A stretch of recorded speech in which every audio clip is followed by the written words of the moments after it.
이번에 이 재정 상태, 재정적 어려움이라는 거를 이야기를 하는데요. 작년 12월 TV 토론에서 분명히 재정적인 거를 고려해서 모든 65세 어르신들에게 20만 원을 지급하겠습니다. 이건 모든 국민이 다 아는 내용이거든요.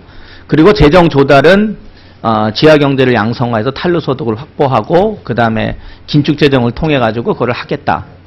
근데 이 기조는 지속돼 왔습니다. 결국은 재정적인 문제는 지난 5월 공약 가계부를 발표하면서 재정적인 거를 다 포함을 해서 검토를 해서 이 기초연금 20만 원을 지급하겠다는 거 5월 달에 공약 가계부에서도 밝힌 내용입니다. 그리고 나서 6월 달에 박근혜 대통령은 대구에 가서 어르신들에게 모든 65세 어른이 20만 원을 지급하겠습니다. 이미 공약 가계부를 통해서 모든 재정 상태까지도 작년부터 시작해서 5월까지 검토하고 6월까지도 그렇게 발언을 했습니다. 그러면 6월부터 지금까지 재정에 큰 문제가 발생을 했느냐? 미국의 출구 전략 문제도 이미 다 검토가 됐던 시기고 결코 그동안 6월부터 지금 사이에 그 어떤 재정적인 큰 변화를 야기할 만한 요소가 없었습니다. 그렇다면은 이미 이거는 사실상 그 누구도 재정의 문제라고 변명이 될 수 없는 상태인 거죠. 결국은 이 20만 원을 모든 65세 어른에게 주겠다고 했던 공약 자체는 실질적으로 지키려고 했던 공약이 아니라는 것이 입증이 된 겁니다. 두 번째로 국민연금과의 연계 문제인데 인사청문회 진영 장관께서 분명히 답을 했어요. 국민연금과 연계해서는 절대로 안 된다. 그럼 국민연금의 체계의 위기가 온다. 복지부 장관이 그렇게 판단하고 있었고 복지부가 그렇게 판단하고 있었는데 어떻게 실무부서의 장관의 의견까지도 무시된 국회의 의견까지도 반영되지 않는 무시된 그런 국민연금과의 연계라는 결론이 났을까?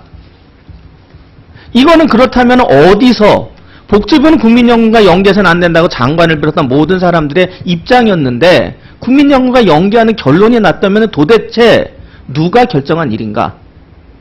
이거에 대한 문제를 제기할 수밖에 없거든요. 장관을 비롯한 복지부는 연금과 연계해서는 안 된다고 하는데 주무장관의 의견을 정반대로 가는 결론을 내리면서 연계해서 집행해라.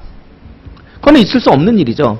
왜 그러면 주무장관은 연계해서는 안 된다라는 주장을 했냐면은 실질적으로 연금을 가입한 사람은 손해를 보고 사보험, 개인 사보험 연금을 가입한 사람에게는 전혀 문제가 없는 이런 상태가 벌어진 거거든요.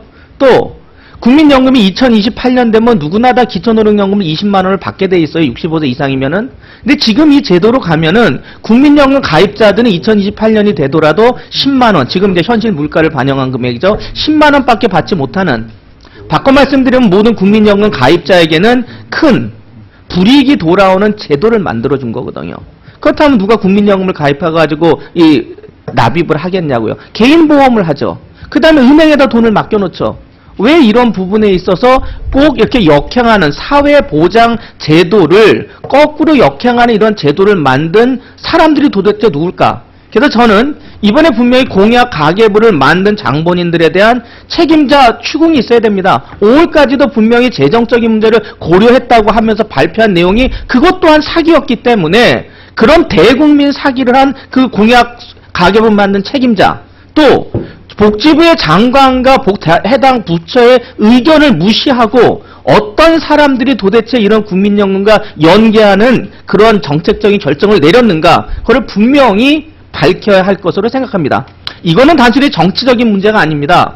국가가 운영하는 데 있어서 정부가 무시되고 복지부가 무시되고 장관이 무시되고 또 그동안 기획재정부라든가 정부 부처에서 공약가계부로서 모든 재정 상태를 포함해서 발표한 정부의 문서와 방침이 사기였다는 것은 국민께 정말로 모두가 다 책임져야 되는 담당 관련된 사람들은 책임져야 되는 그러한 큰 국민을 우롱한 이러한 처사지 결코 정치적인 논쟁이 아니라는 것을 분명히 밝혀둡니다. 감사합니다.